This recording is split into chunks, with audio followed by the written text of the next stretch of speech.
तो एक दिन मैया ने रघुनाथ जी को स्नान कराया, पालना में लिटाया और स्वयं स्नान करके अपने कुल देवता रंगनाथ भगवान की पूजा करने के लिए गई।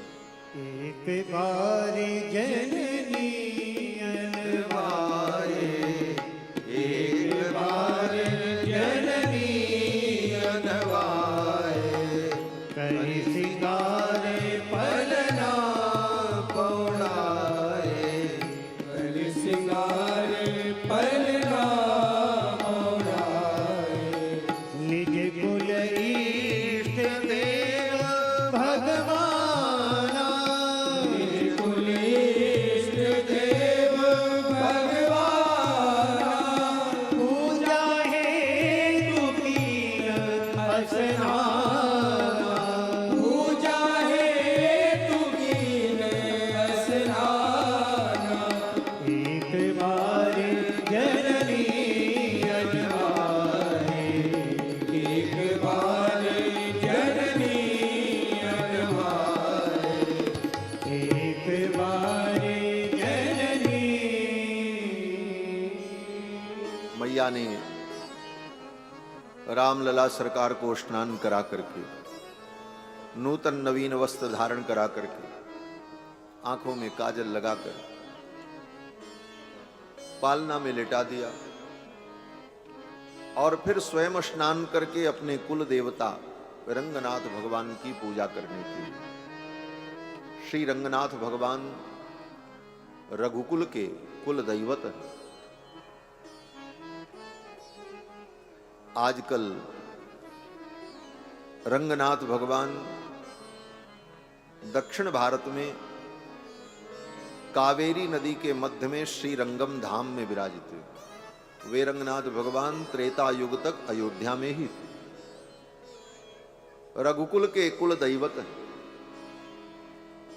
श्री ब्रह्मा जी महाराज ने मंदिर के सहित उस विग्रह को, जिस गर्भगृह में भगवान विराजते हैं, उस गर्भगृह को विमान कहा जाता है। विमान, उसकी विमान संज्ञा होती है। तो रंग विमान के सहित रंगनाथ भगवान को ब्रह्मा जी ने इक्ष्वाकु मनु को दिया था। आद्य में तत्स्वयं व्यक्तम विमानम रंग संज्ञकम,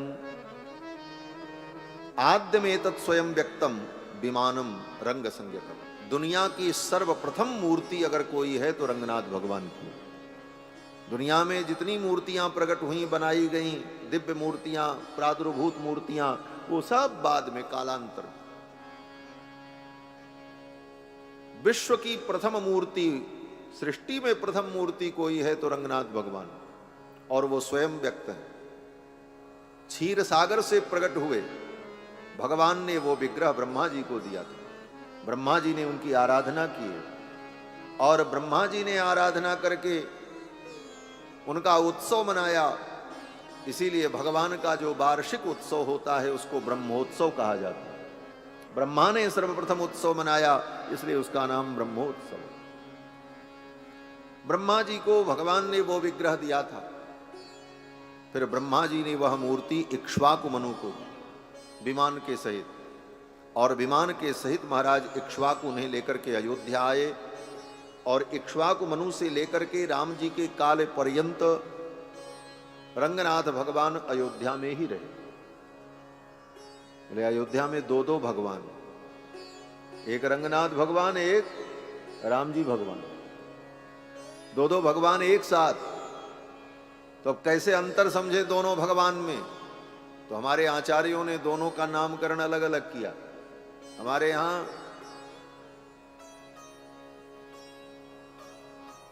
आचार्यों ने कहा कि राम जी कौन है? बोले राम जी पेरुमाल।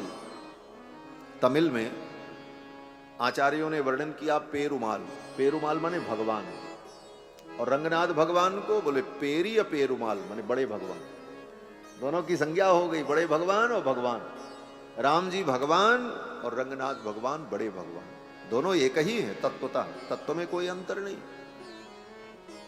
भगवान शंकर जब स्तुति करते हैं राम जी की तो यही कहते हैं, बार बार बर मांगहूं हरस देव श्री रंग पद सरोज अनपायनी भक्ति सदा सत्संग। रंग ही राम है, राम ही रंग है।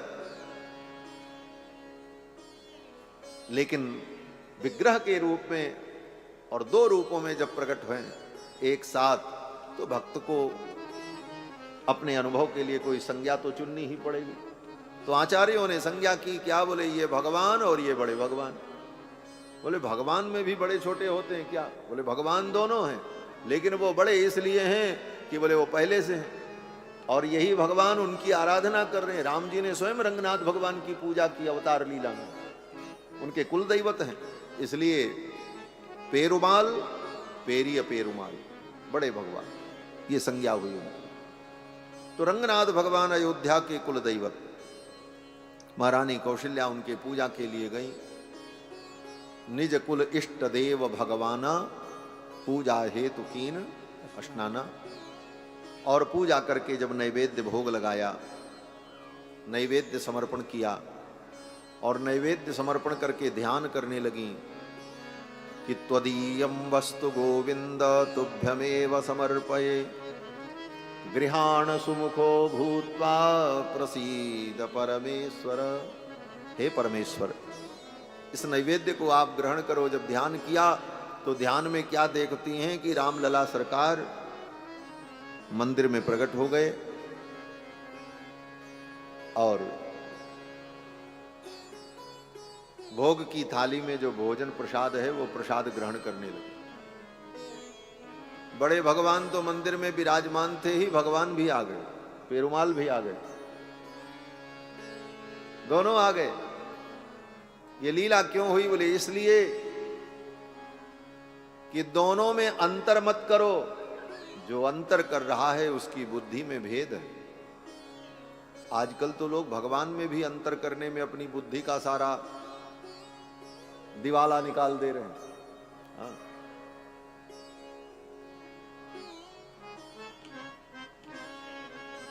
भगवान राम और नारायण में भेद, राम और कृष्ण में भेद। भगवान एक ही, जो नारायण है वही विष्णु है, जो विष्णु है वही राम है, और वही कृष्ण है, वही नरसिंह है, वही वामन है।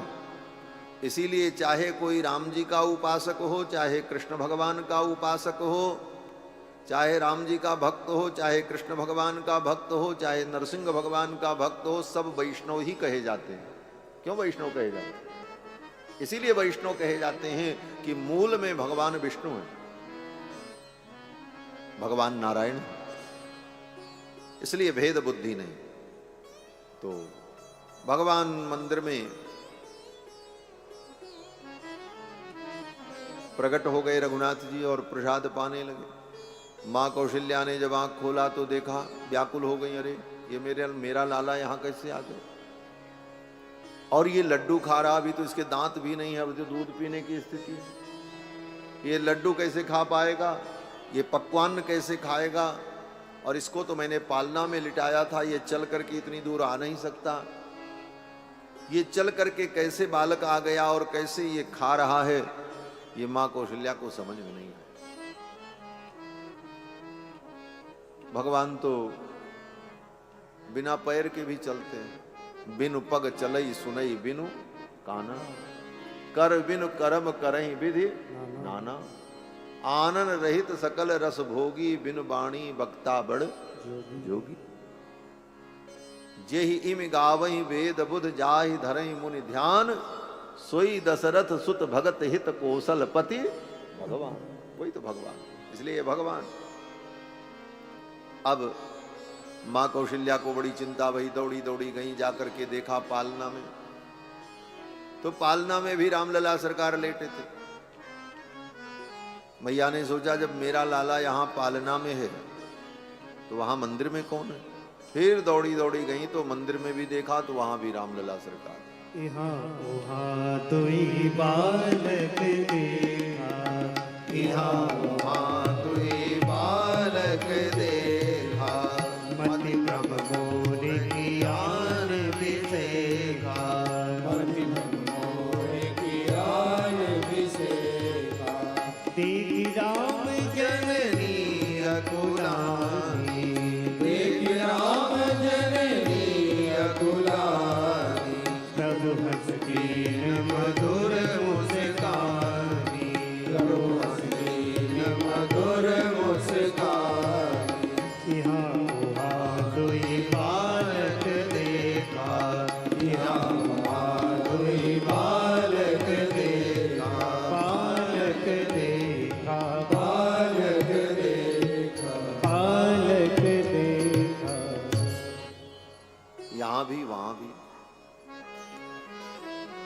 तो मैया बड़ी व्याकुल हो गई।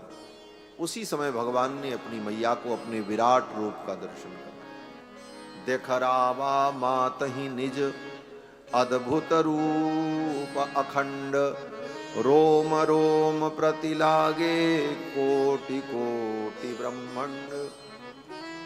एक एक रोम में करोड़ों करोड़ों ब्रह्मांड का दर्शन भगवान ने कराया। मां कौशल्या चरणों में गिर पड़ी। फिर तो भगवान ने वो सब माया अंतर्हित कर दी। ये सब भगवान की बाल लीला। एक दिन श्री दशरथ जी महाराज भोजन करने बैठे। रामलला सरकार अपने सखाओं के साथ खेल रहे थे।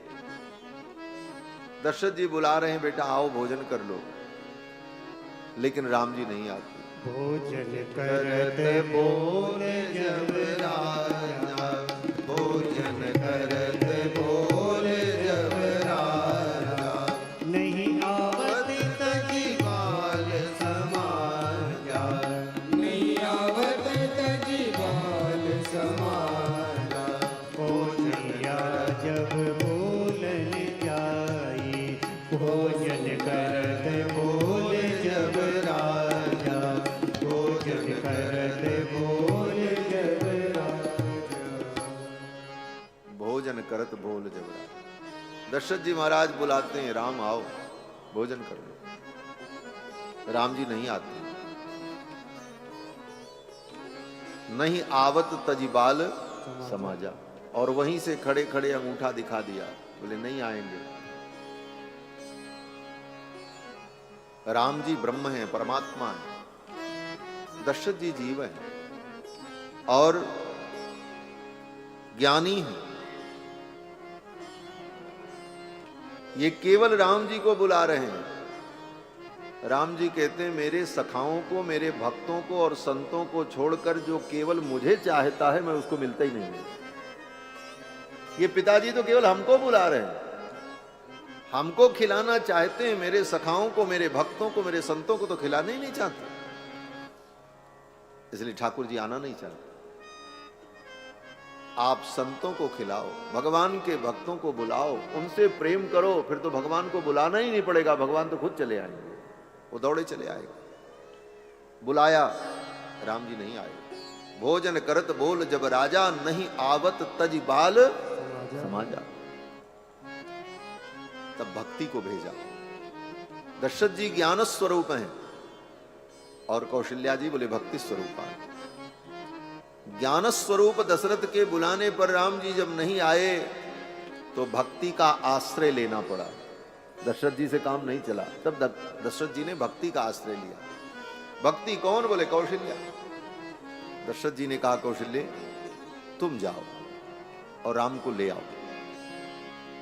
ज्ञान के बुलाने पर जब ठाकुर नहीं आए तो भक्ति का सहारा लेना पड़ा और भक्ति स्वयं चल पड़ी। ज्ञान बुलाता है, बोले तुम चल करके आओ, और भक्ति बोले भक्ति स्वयं चल करके ठाकुर के पास जाती है। ये अंतर भी है। दशरथ जी स्वयं चल करके नहीं जाते, बुला रहे हैं आओ आओ, लेकिन कौशल्या जी बोले स्वयं चल करके जा रही हैं। कौशल्या जब बोलन जाई। लेकिन भक्ति में भी एक समस्या है। अगर भक्ति में ये गर्व हो जाए कि हम भक्ति में लगे हैं इसलिए भगवान हमको मिल जाएंगे, तो फिर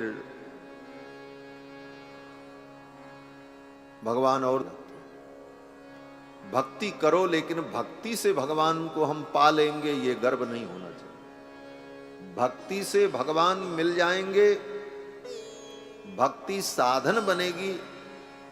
बोले जब तक भक्ति को तुम साधन समझोगे तब तक ये भक्ति जो साधन है ना ये कम पड़ जाएगी। क्यों? बोले साध्य अनंत है और साधन सीमित है। सीमित साधन से अनंत को कैसे पाया जा सकता?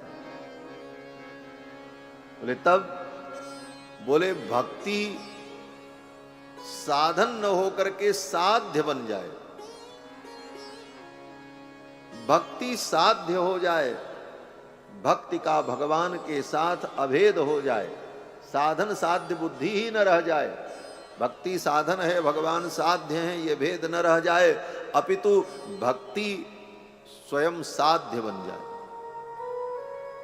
इसीलिए भक्तमाल में भक्ति भगवान सबको एक रूप में चिंतन किया गया। भक्त भक्ति भगवंत गुरु चतुर नाम बपु एक, इनके पद बंदन किए नाशय विघ्न अनेक। कौशल्या जी को लगा मैं पकड़ लूंगी, पकड़ने चली तो भगवान और भाग गए। कौशल्या जब बोलने जाई, कौशल्या जब बोलने जाई, ठुमुके ठुमुके प्रभु चलहि पराई, ठुमुके ठुमुके प्रभु चलहि पराई। कौशल्या जब बोलने जाई, कौशल्या जब बोलने जाई। भगवान और भागने लगे। ठीक ऐसा ही प्रसंग भागवत जी में मां यशोदा कन्हैया को पकड़ने जाती है, पकड़ नहीं पाती, भगवान भागते जाते हैं। त्यक्त्वा यष्टिम सुतम भीतम विज्ञायार्भक वत्सला, यशोदा ने छड़ी फेंक दी, अब मैं नहीं पकड़ पाऊंगा। कौशल्या जी भी थक गई और कहती अब मैं नहीं पकड़ पाऊंगा। अर्थात मेरे में सामर्थ्य नहीं है कि मैं तुम्हें पकड़ सकूं। कृष्ण राम, मेरे में सामर्थ्य नहीं है कि मैं तुम्हें पकड़ सकूं। थक गई। यही भक्ति का अंतिम सोपान होता है। जप करके, तप करके, ध्यान करके, व्रत करके, पूजन करके, अनुष्ठान करके हम थक जाएं और थक करके हार जाएं। ये भक्ति में सब करने के बाद हार जाने में ही विजय होती है। सब करके थक गए और थक करके फिर भगवान के ऊपर छोड़ दिया, बोले अब हमसे तो कुछ नहीं हुआ, अब तुम जब कुछ करोगे तो होगा, हमारे करने से तो कुछ नहीं हुआ। तब भगवान करते हैं। और भगवान क्या करते हैं? बोले सोई जानहि जेहि देहु जनाई, जानत तुम्हि होई जाई, तुम्हारी कृपा तुम्हि रघुनंदन जानहि भगति भगति उर चंदन। फिर तो भगवान स्वयं कृपा करके उसे प्राप्त होते हैं। फिर न भक्ति साधन की जरूरत है न किसी साधन से, स्वयं भगवान ही साधन और साध्य दोनों बन जाते हैं। कौशल्या जी जब थक गईं तो भगवान रुक गए। जब रुक गए तो कौशल्या जी ने पकड़ लिया, प्राप्त कर लिया। कैसे प्राप्त कर लिया? दौड़ करके, पकड़ करके। बोले नहीं, जब भगवान स्वयं पकड़ने को तैयार हो गए, लो पकड़ लो मुझे, लो तुम तो नहीं पकड़ पाई मुझे, लेकिन अब मैं स्वयं तुम्हारे गोद में आने को तैयार हूं, उठा लो मुझे। तब कौशल्या जी उठा पाए। यही स्थिति यशोदा जी के साथ। दृष्ट्वा परिश्रमम कृष्ण कृपयासीत स्वबंधने। वेद व्यास जी कहते हैं वहां भी मां के परिश्रम को देखकर, परिश्रांत देखकर भगवान स्वयं बंधन में आ गए और मैया ने पकड़ लिया। और मैया कौशल्या भगवान को लेकर के आई। भोजन प्रारंभ हुआ, लेकिन राम जी का मन भोजन में नहीं लग रहा। भोजन तो कर रहे थे लेकिन भोजन में स्वाद नहीं आ रहा था। भोजन में स्वाद ना आवे और भोजन करना पड़े तो फिर भोजन में मन नहीं लगता। स्वाद क्यों नहीं आ रहा था राम जी को? बोले स्वाद आता किससे? बोले जीभ से। और राम जी के पास जीभ ही नहीं थी। हाँ, आप कहोगे ये तो बड़ी गजब कथा आपने बताई, जीभ नहीं थी राम जी। बोले अरे वो जीभ तो राम जी की है जो है, लेकिन रस लेने वाली जीभ जो राम जी की है वो कहाँ है? बोले वो संतों के मुख में होती, भक्तों के मुख में। इसीलिए कहा कि नैवेद्यम पुरतो मह्यम गृह्यते चक्षुषा मया। भगवान कहते हैं मेरे सामने कोई भोजन परोस दे तो भोजन तो मैं अपनी आंखों से ग्रहण कर लेता हूं। गृह्यते चक्षुषा मया, तो प्रश्न किया फिर रस कैसे मिला? आंख से तो रूप का अनुभव होता है, रस का अनुभव तो जीव से होता है। तो भगवान कहते हैं रसम तु वैष्णव जिह्वाग्रे गृह्णामि कमलोद्भव। हे ब्रह्मा जी, भोजन का रस तो मैं वैष्णवों के जिह्वा से लेता हूं। जब वैष्णव लोग, महात्मा लोग खाते हैं और मगन होते हैं प्रसाद पा करके, तो उन्हीं के जीभ से मैं भी स्वाद ले लेता हूं। तो भगवान को भोजन का स्वाद भक्तों की जिह्वा से। भगवान को 56 भोग लगाओ, लेकिन उस 56 भोग का स्वाद भगवान को तब मिलेगा जब संत महात्माओं को बैठाकर, भगवत भक्तों को बैठा करके उनकी पंगत कराओ, उनको भोजन कराओ, वो प्रसन्न हो खा करके स्वाद का वर्णन करें, तो समझ लो भगवान स्वाद का वर्णन कर रहे। रसम तो वैष्णव जिह्वाग्रे गृह्णामि कमलोद्भव। तो भोजन तो बहुत सुंदर था, लेकिन भगवान स्वाद कैसे ले? क्यों बोले? वैष्णव भक्त प्रेमी सखा सब तो बाहर है, अकेले कैसे स्वाद मिले? इसलिए ठाकुर जी का भोजन में मन नहीं लगा, मन चंचल हो गया। कुछ खाएं कुछ फेंकें, रुचि नहीं हो रही थी। भोजन करत चपल चित, इत उत अवसर पाई। इधर देखा उधर देखा, किधर से भागें? भागना हो व्यक्ति को तो फिर रास्ता देखता, इधर से निकले कि इधर से निकले। चारों तरफ माताएं बैठी थीं, तीनों माताएं, महाराज दशरथ तो किधर से भागे? रास्ता देखा राम जी ने। भोजन करत चपल चित, इत उत अवसर पाई, भाज चले किलकत मुख दधि ओदन लपटाए। भाज चले किलकत मुख, किलकारी मारते हुए, हंसते हुए, दही और भात हाथ में लपेट कर। इसका दो अर्थ है। एक भाव तो यह है कि भोजन करते हुए राम जी वहां से भागे। भाज चले किलकत, किलकारी मारते हुए, मुख दधि ओदन लपटाई, मुख में दही भात लगा हुआ। मुख में दही भात लगा है और किलकारी मारते हुए राम जी भागे। और दूसरा अर्थ बोले भाज चले किलकत मुख, मुख पर किलकारी है, भाज चले किलकत मुख। और दधि ओदन लपटाए, दही और भात को लपेट कर, माने एक लपेटा मारा, एक मुट्ठी में दही भात लिया रघुनाथ जी ने और भाग गए हंसते। हाथ में मुट्ठी में दही भात लेकर के क्यों गए? बोले मेरे सखा भूखे हैं, उनको भी खिलाना चाहिए। अपने उन सखाओं को प्रसाद देने के लिए भगवान दधि ओदन लेकर के भागे। दधि ओदन लपटाए, सखाओं को दिया। अब इतने सखा थे और एक मुट्ठी भात में सभी सखाओं का पेट कैसे भरेगा? तो कहते हैं भगवान की मुट्ठी है, किसी अरे गहरे की मुट्ठी नहीं है। ये विश्वंभर की मुट्ठी है, सारे विश्व का भरण पोषण करने वाले। ये अपने संकल्प मात्र से एक कण से संपूर्ण ब्रह्मांड को तृप्त कर देने वाले। पता है ना, द्रौपदी के अक्षय पात्र से एक साग का पत्ता खा लिया, 60,000 ऋषियों के सहित दुर्वासा जी को डकार आने लगी, सब तृप्त हो गए। ये कुछ भी कर सकते। अब तो महाराज एक मुट्ठी भात लेकर के आए, सब सखाओं को दिया। हाथ में जो लगा था उसको भी झाड़ दिया नीचे। क्यों? बोले एक भक्त और थे, भूखे थे।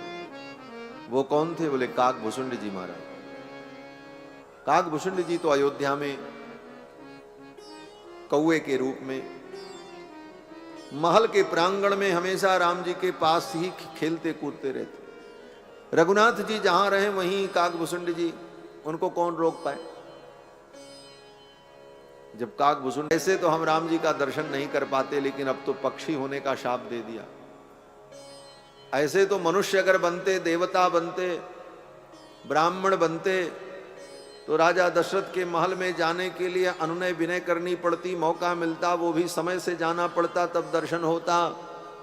अब तो गुरुदेव ने शाप देकर के पक्षी बना दिया, अब क्या चिंता है, अब न मुझे कोई द्वारपाल रोक सकता है न कोई पहरेदार रोक सकता है, सीधे उड़ेंगे और आंगन में उतर जाएंगे। राम जी का दर्शन हो गया।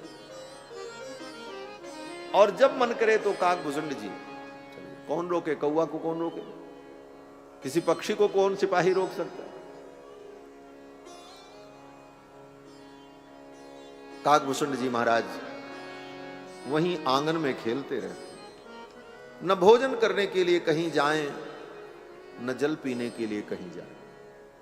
और जब भक्त अपने भगवान के प्रेम में भोजन और अपने जीवन यापन की सुविधाओं को भूल जाता है, तो फिर उसकी चिंता भगवान को करनी पड़ती है।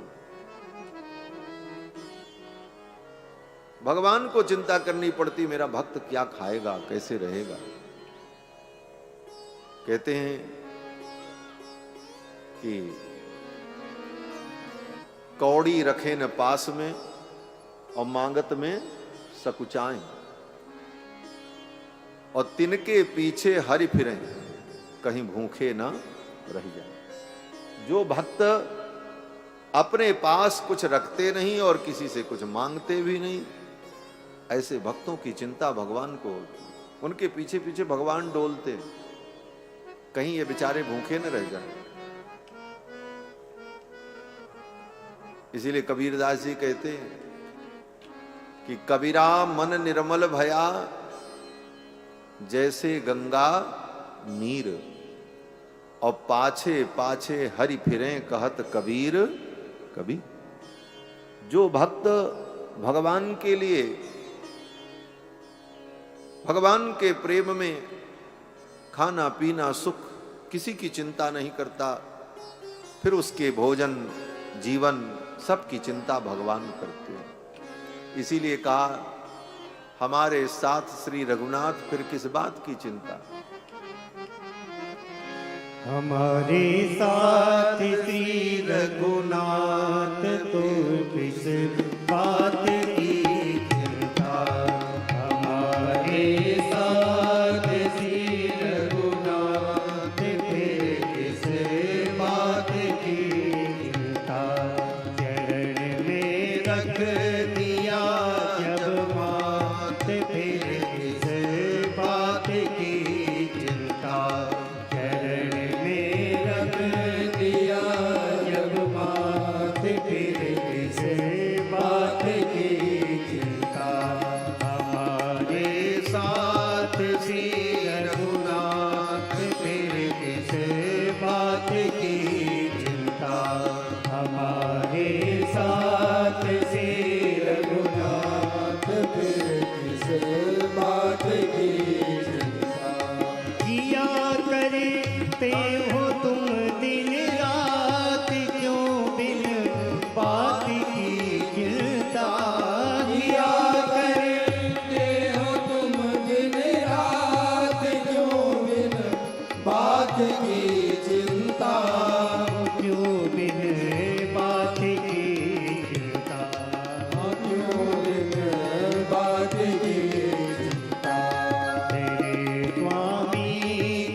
अगर भगवान के चरणों में हमारी भक्ति है तो फिर चिंता नहीं होनी चाहिए।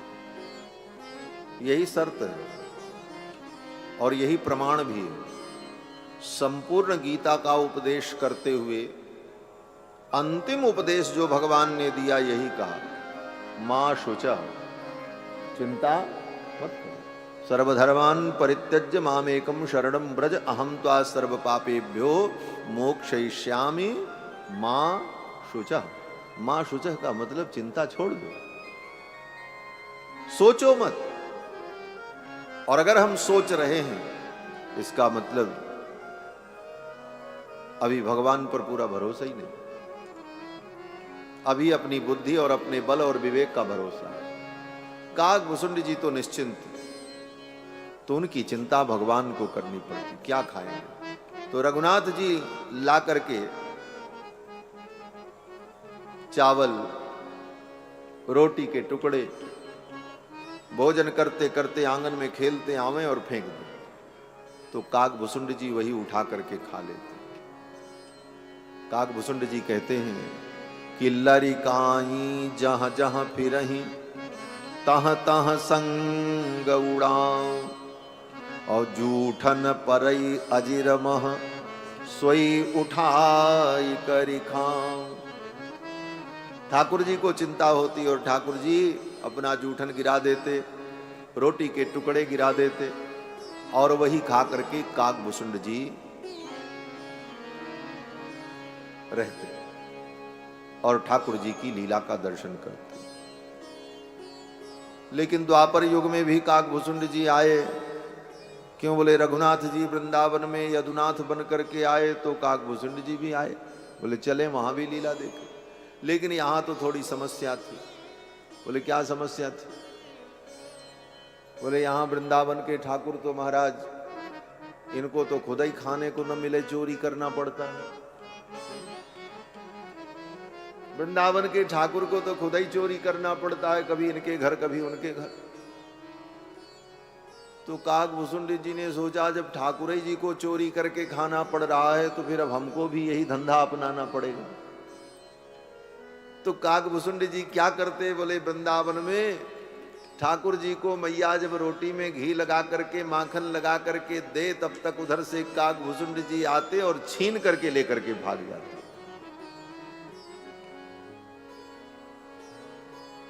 काग को भाग कहा सजनी, हरि हाथ सो लई गयो माखन रोटी।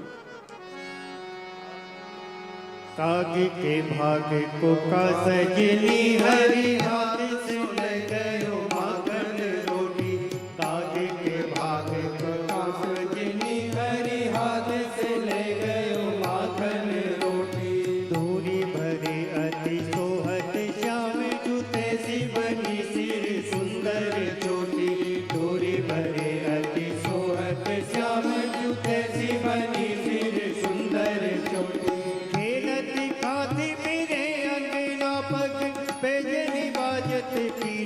छोटी बाछवी को रस खान भी लोकत बार कलाम काग के भाग लोकत बार कलाम। काग के भाग को हाथ से ले गयो माखन रोटी। काग के भाग बड़ी सजनी, हरि हाथ से ले गयो माखन रोटी। वृंदावन में तो काकभुसुंड जी ठाकुर जी के हाथ से छीन करके खाते। यहां तो भगवान जो जूठा गिरा देते, जूठन परे अजिर मह सोई उठाई करी खाऊं। वहां एक सखा और थे, राम जी के परम प्रिय सखा श्री सुयज्ञ जी महाराज। जैसे वृंदावन में ठाकुर जी के सखा, बड़ा प्रिय सखा श्रीदामा, श्रीदामा ब्राह्मण खेलने जब जाएं तो ठाकुर जी और जितने सखा सब श्रीदामा को प्रणाम करें, श्रीदामा राम राम। तो श्रीदामा सबको आशीर्वाद दे, खूब बच्चा कल्याण हो तुम्हारा, ब्राह्मण देवता। उसी तरह राम जी की सखा मंडली में सुयज्ञ जी महाराज,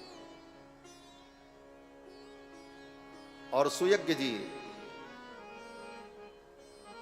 विप्र कुलभूषण वशिष्ठ गोत्रीय तो राम जी उनको प्रणाम करते, फिर वो आशीर्वाद देते, हृदय लगाते।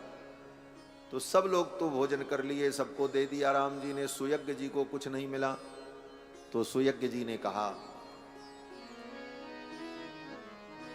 लाल जी आपने सबको प्रसाद दिया, हमको तो मिला ही नहीं। राम जी ने कहा अब तो सब खत्म हो गया, चुक गया। तो सुयज्ञ जी ने मुस्कुराते हुए कहा, मेरा प्रसाद तो दिख रहा है। कहां दिख रहा, अब तो खत्म हो गया। सुयज्ञ जी ने कहा दिख रहा है और मैं प्रसाद ले रहा हूं। कैसे? बस राम जी के दोनों कंधे के बगल कनपटे के पास में हाथ रखा, राम जी के मुखमंडल को पकड़ा सुयज्ञ जी ने, और रामलला सरकार के गाल पर जो दही भात लगा हुआ था अपनी जीभ से चाट करके साफ कर दिया।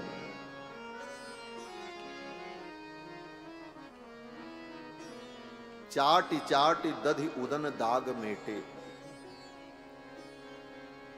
राम जी के कपोल पर जो दही भात लगा था उसको सुयज्ञ जी ने प्रसाद के रूप में प्राप्त कर लिया। ये सब लीला राम जी की बाल लीला बड़ी अद्भुत। बाल चरित हरि बहुविध कीना, अति आनंद दासन कह दीना। और जब बड़े हुए, कुमार हुए, तो इनका यज्ञोपवीत संस्कार किया। माता पिता ने, गुरुदेव वशिष्ठ ने, और गुरुकुल में पढ़ने गए। भय कुमारी जब ही सब भ्राता, भय कुमार जब ही सब भ्राता, दीन जने वो गुरु पितु माता, दीन जने वो गुरु पितु माता, दीन जने वो गुरु पितु माता, दीन जने वो गुरु पितु माता। यज्ञोपवीत संस्कार हुआ।